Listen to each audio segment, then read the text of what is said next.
ছাত্ৰ ছাত্ৰীসকল, আজি আমাৰ এই বিদ্যালয়ত বৰুৱা গাঁও চিকিৎসালয়ৰ পৰা 3গৰাকী ব্যক্তি ইয়াত উপস্থিত হৈছেহি। উদ্দেশ্য হ'ল আমাৰ এই ছাত্ৰ ছাত্ৰীসকলৰ আয়ুষ্মান ভাৰত হেল্থ একাউণ্ট খুলিবৰ কাৰণে তেখেতসকল আহিছে। অতি আনন্দৰ বিষয়। আমি প্ৰত্যেকগৰাকী ছাত্ৰ ছাত্ৰীক যাতে স্বাস্থ্য সম্পৰ্কীয় এই হেল্থ কাৰ্ড প্ৰদান কৰিব পাৰোঁ তাৰ বাবে আমি ব্যৱস্থা কৰিছোঁ। 3গৰাকী ব্যক্তি বিজয় শইকীয়া, সুখজিৎ দাস আৰু মামণি বৰুৱালৈ আমি আন্তৰিক কৃতজ্ঞতা জ্ঞাপন কৰিছোঁ। তেখেতসকলে অশেষ কষ্ট কৰি আমাৰ এই অনুষ্ঠানটো তেখেতসকলে দায়িত্ববোধ, চৰকাৰী যি দায়িত্ববোধ, সেই চৰকাৰী দায়িত্ববোধ তেখেতসকলে পালন কৰি আমাক কৃতাৰ্থ কৰিবলৈ ওলাই আহিছে।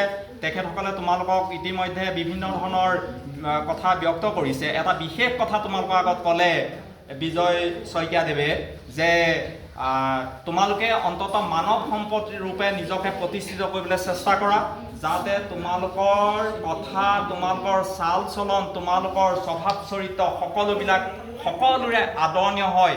তোমালোকৰ সেই যিটো অঞ্চলত তোমালোকে বসবাস কৰা সেই অঞ্চলৰ মানুহে যাতে তোমালোকৰ প্ৰতি আকৃষ্ট হয়, তোমালোকক মা দেউতাই যাতে তোমালোকৰ প্ৰতি আকৃষ্ট হৈ তোমালোকে কোৱা স্বাস্থ্যসন্মত যিখিনি বিজ্ঞানসন্মত যিখিনি কথা সেইখিনি যাতে সুন্দৰভাৱে পালন কৰিব পৰা অৱস্থাটোত তোমালোকে নিজেই প্ৰতিষ্ঠা কৰিব পাৰা তাৰ ওপৰত গুৰুত্ব দিবলৈ কৈছে। সেইটো এটা অতি গুৰুত্বপূৰ্ণ সময়ৰ আহ্বান ৰূপে স্বীকৃতি হৈছে।